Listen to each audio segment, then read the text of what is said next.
when we're talking about things like abuse and neglect in childhood, it's so much more important to focus on what the victim, what the recipient, the person in question actually experienced, as opposed to some third party's ability to classify the nature of an event objectively.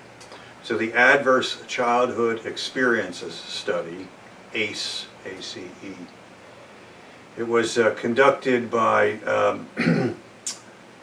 two investigators, two physicians, one affiliated with Kaiser Permanente by the name of Vincent Felitti, and another affiliated with the Centers for Disease Control.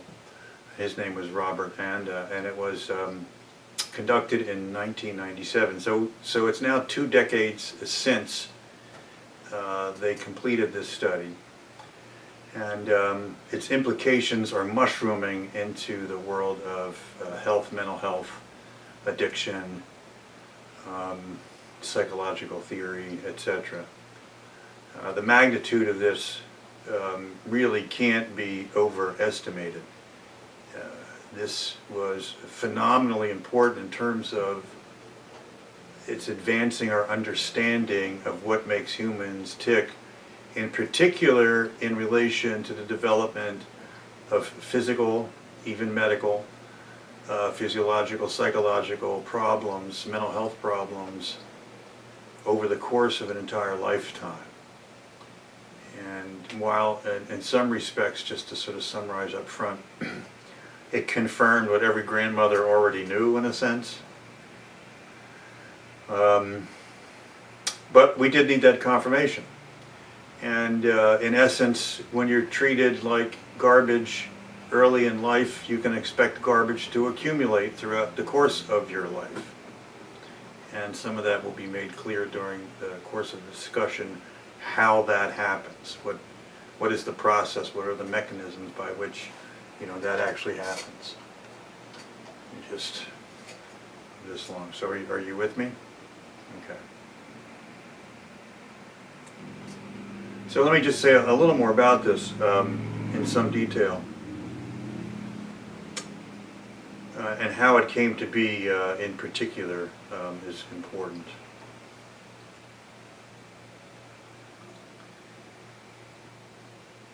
Vincent Felitti tells the story of how he came to this undertaking. And the story goes like this. He was busy working for Kaiser Permanente on a large-scale obesity project. They were offering medical treatment, psychological treatment, a pretty comprehensive program for people who were diagnosed as obese or morbidly obese. So they weren't helping the folks that are just trying to get a better body for the beach kind of thing. This was a serious weight loss, health-related issues, weight loss treatment program being sponsored by Kaiser Permanente, which I believe is a large managed care type company based mostly on the West Coast, but I'm not sure since then that they haven't spread out. First, I'm not even sure they didn't go under, but they're a fairly well-known name. Partway through this treatment program, Felitti became quite puzzled over a trend he was noticing for a high percentage of the folks who were having success at losing weight dropping out of the program. And so his initial consideration, now he's a physician, I believe he's an internist.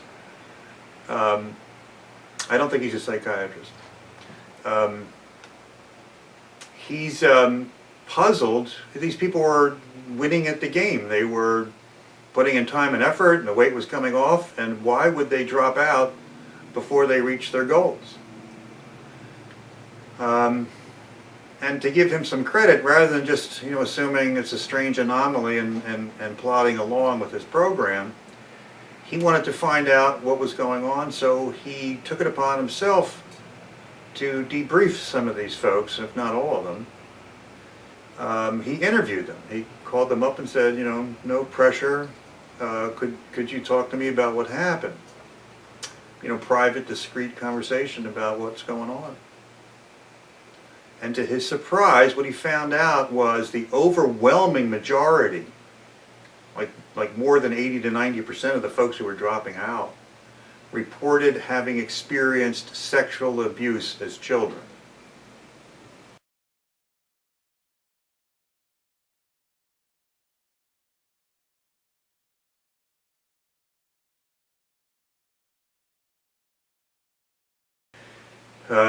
This was alarming to him, this was shocking, this was eye-opening.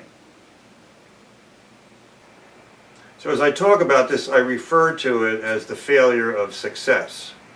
The people who were succeeding, playing game A, were failing because of their success at game B.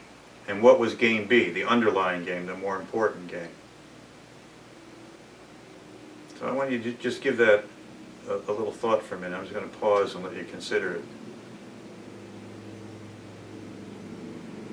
Well, this was the conclusion. This was the hypothesized explanation. People developed obesity accidentally on purpose in order to protect themselves from some of the fallout they were experiencing in relation to their history of abuse. Somebody rather pithily put it, they needed a fat suit to protect them. And think about it. The jeopardy they're placed in as being treated as sexual objects as children, being abused, being introduced to that fear and that shame and that frustration and the secrecy and the disgust and the guilt and everything else that goes along with that, the difficulty in trusting the development of the anxiety and the depression connected with it. And so not just that eating actually soothes, eating as a kind of addictive behavior does soothe, and so you can see why people could get addicted to food.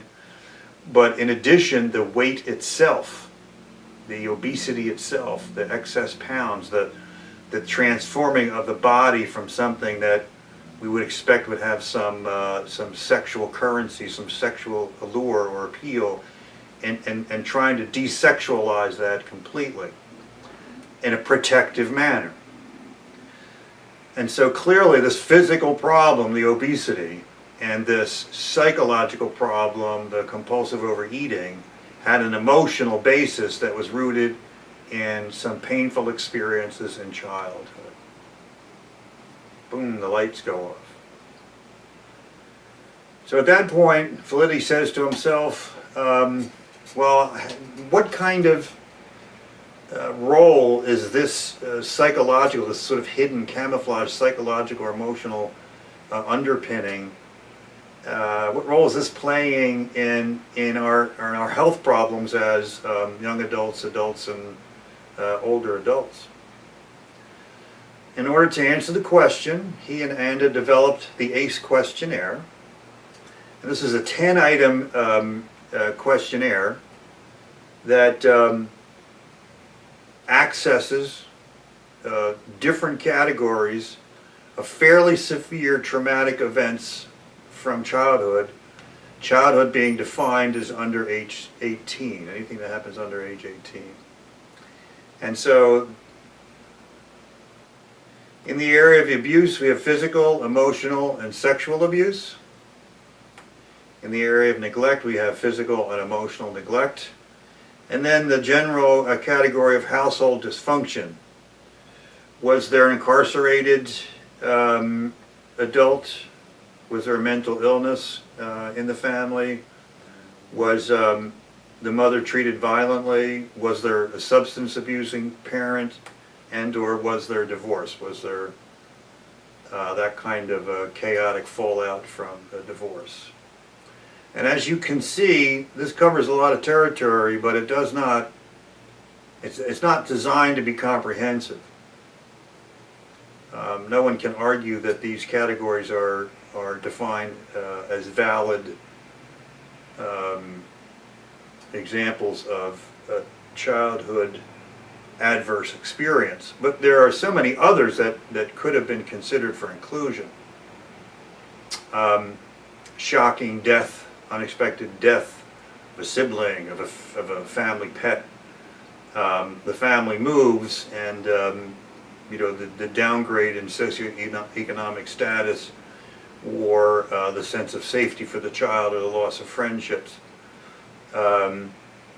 There could be some violence in the extended family that the child's exposed to, but the questionnaire doesn't really access this, and so on and so forth. So I don't think they meant this to be comprehensive. They really meant it to be representative. And so they were just looking, I guess, to prove the point. And I think prove the point they did. So this is what they found, studying 17,500 people's medical records, having them fill out this questionnaire, and then examining the correlation between the severity of the reported symptoms and conditions, the number of symptoms and conditions, and then the score on the ACE study, which was graded rather simply, just a score of 1 through 10 as each affirmative item was checked off. Like, yes, I was sexually abused, that would be 1. Yes, I was physically abused, that would be 2. Yes, my mother was treated violently, that would be 3, and so on. And so what they found was what they referred to as a dose-dependent relationship between the ACE score and the number of health and mental health problems, and the severity of the health and mental health problems that occurred throughout the lifespan for these individuals. And so what I mean by that is, if they checked off a 1, they were 4 times more likely to have 1 or more of these subsequent health problems than somebody who had a 0. And if they checked off a 2, then they were 4 times more likely to have problems than somebody who checked off a 1. And if they checked off a 3, they were 4 times more likely than somebody who checked off a 2. And so if you think about that mathematically, it speaks to a strong causal link. Now, as somebody who studied scientific method and statistics as they're used in social sciences as a graduate student, I was made aware, they sort of drilled it into our head, that correlation is not causation.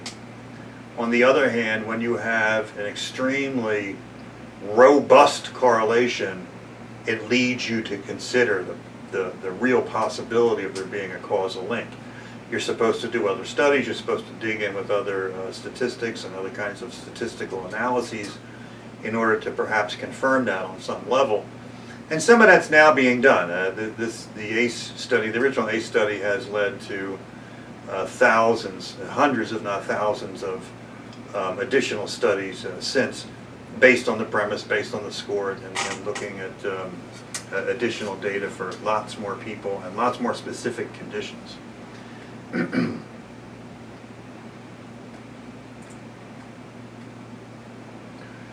So the speculation and the conclusions about this.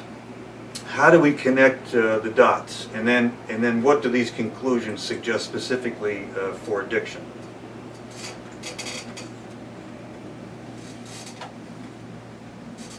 So actually, at this juncture, what I want to do is I want to read a couple passages directly from articles that Dr. Felitti himself has written. A population-based analysis of over 17,000 middle-class American adults undergoing comprehensive biopsychosocial medical evaluation indicates that 3 common categories of addiction are strongly related in a proportionate manner to several specific categories of adverse experiences during childhood. This, coupled with related information, suggests that the basic cause of addiction is predominantly experience dependent during childhood and not substance dependent. This challenge to the usual concept of the cause of addiction has significant implications for medical practice and for treatment programs. He goes on, my intent is to challenge the usual concept of addiction with new evidence from a population-based clinical study of over 17,000 adult middle-class Americans. The usual concept of addiction essentially states that the compulsive use of addictive substances is in some way caused by properties intrinsic to their molecular structure. The crack makes them do it. The heroin is what hooks them. The heroin and the opiate chemistry is what causes addiction. This view confuses mechanism with cause. I'll repeat that. This view confuses mechanism with cause. The substances are part of the mechanism. The cause is the underlying emotional drive, the underlying psychological issues. Because any accepted explanation of addiction has social, medical, therapeutic, and legal implications, the way one understands addiction is important. Confusing mechanism with basic cause quickly leads one down a path that is misleading. Here, new data is presented to stimulate rethinking the basis of addiction. Very well said.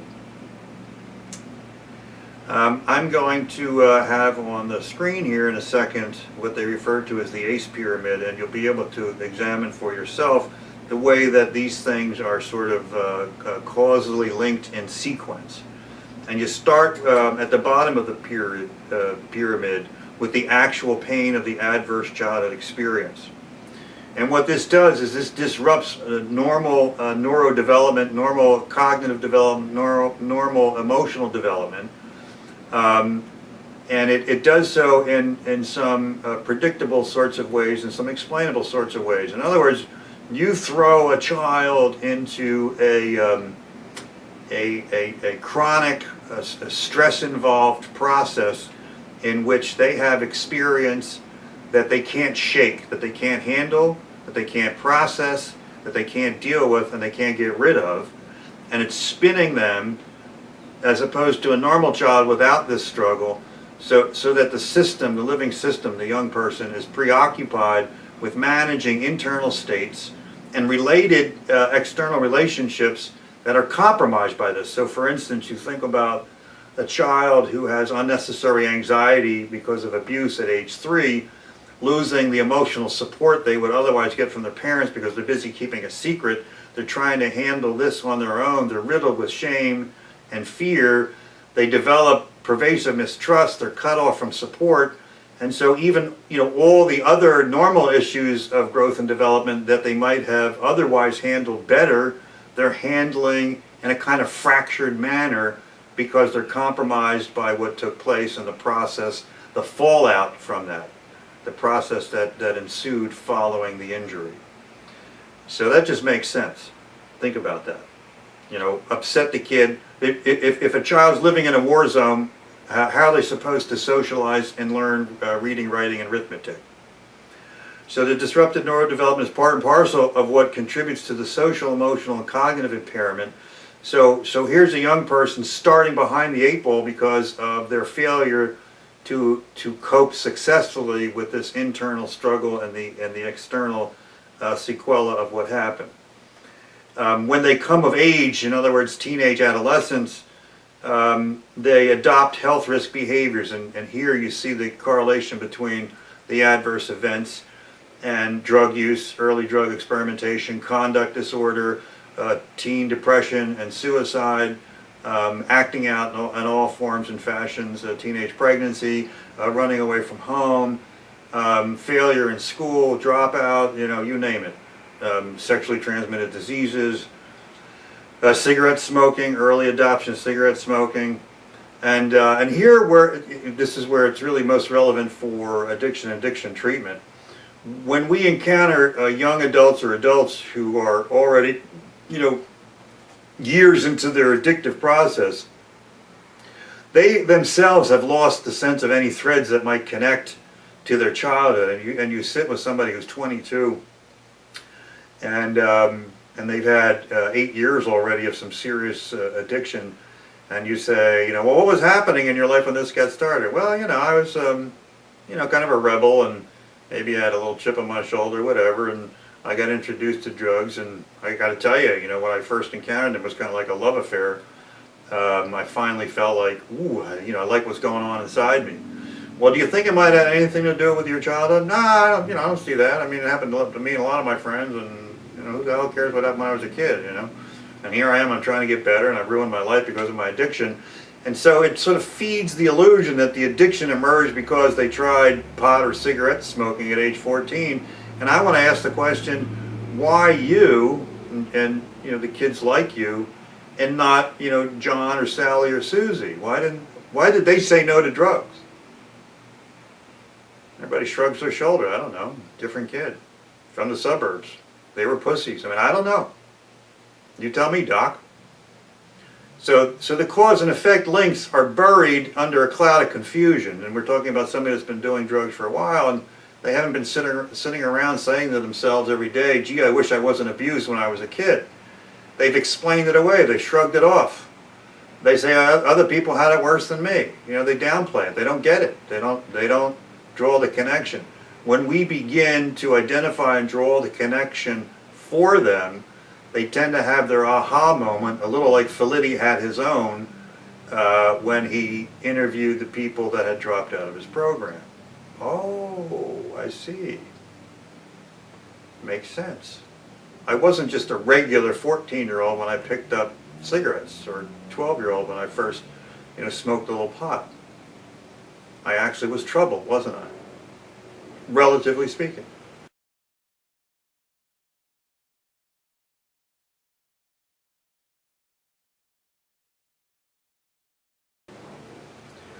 Not surprisingly, the top of the pyramid, see what it contains? The prospects of disease, disabilities, and ongoing and increasing social problems, which you find in the life of the addict, but you find in the life of everybody that had, actually I don't want to say everybody, you find in the life of the overwhelming majority of people that can identify themselves as having some legitimate adverse childhood experiences. And I say not everybody because there are exceptions to that, and they have to be explained, but I'll get back to that maybe in a subsequent lecture. So not surprisingly, with this increased incidence and likelihood of disease, disability, and social problems, we also have premature death. We have early death. We have mortality and mortality rates that are disproportionate to the rest of the population.